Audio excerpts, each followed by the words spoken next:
वालेकुम दोस्तों, आज हम सुनेंगे हसद एक समाजी नासूर ऑडियो बुक जो मुफ्ती तकी उस्मानी साहब ने लिखी है, जिसका हिस्सा पहला।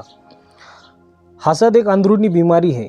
जिस तरह अल्लाह ताला ने हमारे लिए ज़ाहिरी अमाल में कुछ चीज़ें फ़र्ज़ व वाजिब करार दी है और कुछ चीज़ें गुनाह करार दी है, इसी तरीके से हमारे अंदरूनी अमाल में बहुत से अमाल फ़र्ज़ है और बहुत से अमाल गुनाह और हराम है।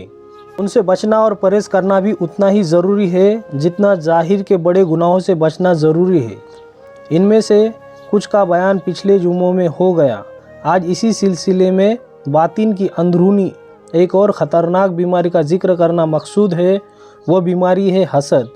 और ये हदीस जो अभी मैंने आपके सामने तिलावत की, इस हदीस में हुज़ूर अक़दस सल्लल्लाहु अलैहि वसल्लम ने इसी बीमारी का ज़िक्र फरमाया, जिसका तर्जुमा यह है कि हज़रत अबू हुरैरा रज़ी अल्लाह अन्हु रिवायत करते हैं कि नबी करीम सल्लल्लाहु अलैहि वसल्लम ने इरशाद फरमाया कि हसद से बचो, इसलिए कि यह हसद इंसान की नेकियों को इस तरह खा जाता है जैसा आग लकड़ी को या सूखी घास को खा जाती है।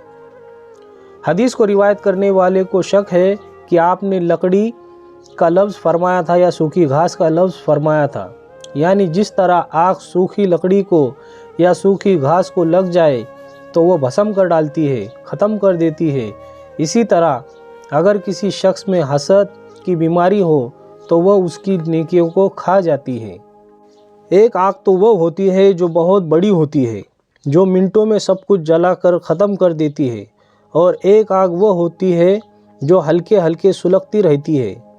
अगर वह आग किसी को लग जाए तो वो एकदम तो उसको जलाकर ख़त्म नहीं करेंगी, बल्कि आहिस्ता आहिस्ता सुलगती रहेंगी और थोड़ा थोड़ा करके उसको खाती रहेंगी, यहाँ तक कि वो सारी लकड़ी ख़त्म होकर राख बन जाएंगी। इसी तरह हसद एक ऐसी बीमारी और एक ऐसी आग है जो धीरे धीरे सुलगती चली जाती है और इंसान की नेकियों को फना कर डालती है, और इंसान को पता ही नहीं चलता कि मेरी नेकियां ख़त्म हो रही है। इसलिए हुज़ूर अक़दस सल्लल्लाहु अलैहि वसल्लम ने हसद से बचने की ताकीद फरमाई।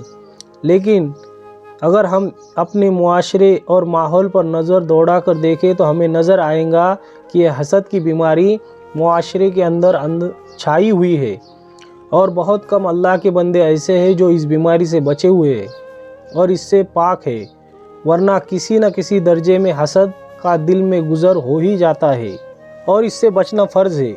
इससे बचे बगैर गुजारा नहीं। लेकिन हमारा इस तरफ ध्यान और ख़याल भी नहीं जाता कि हम इस बीमारी के अंदर मुब्तला हैं। इसलिए इससे बचने के लिए बहुत एहतिमाम की ज़रूरत है। पहले समझ ले कि हसद की हकीकत क्या है और इसकी किस्में कौन कौन सी है और इसके असबाब क्या है और इसका इलाज क्या है। ये 4 बातें आज बयान का मौजू है। अल्लाह ताला इस बयान को हमारे दिलों से इस बीमारी के ख़त्म करने का ज़रिया बना दे, आमीन। हसद की हकीकत यह है कि एक शख्स ने दूसरे को देखा कि उसको कोई नेमत मिली हुई है, चाहे वो नेमत दुनिया की हो या दीन की। उस नेमत को देखकर उसके दिल में जलन और कुड़न पैदा हुई कि उसको ये नेमत क्यों मिल गई, और दिल में ये ख्वाहिश हुई ये नेमत उससे छीन जाए तो अच्छा है। यह है हसद की हकीकत। जैसे अल्लाह ताला किसी बंदे को माल व दौलत दिया, या किसी को सेहत की दौलत दी, या किसी को शोहरत दी, या किसी को इज़्ज़त दी, या किसी को इल्म दिया, अब दूसरे शख्स के दिल में यह ख़याल पैदा हो रहा है ये नेमत उसको क्यों मिली, उससे ये नेमत छिन जाए तो बेहतर है, और उसके ख़िलाफ़ कोई बात आती है वो उससे खुश होता है, और अगर उसकी तरक्की सामने आती है तो उससे दिल में रंज और अफसोस होता है, ये क्यों आगे बढ़ गया। इसका नाम हसद है। अब अगर हसद की इस हकीकत को सामने रखकर गौर करोगे तो ये नज़र आएगा कि हसद करने वाला हकीकत में अल्लाह ताला की तकदीर पर एतराज़ कर रहा है कि अल्लाह ताला ने ये नेमत उसको क्यों दी।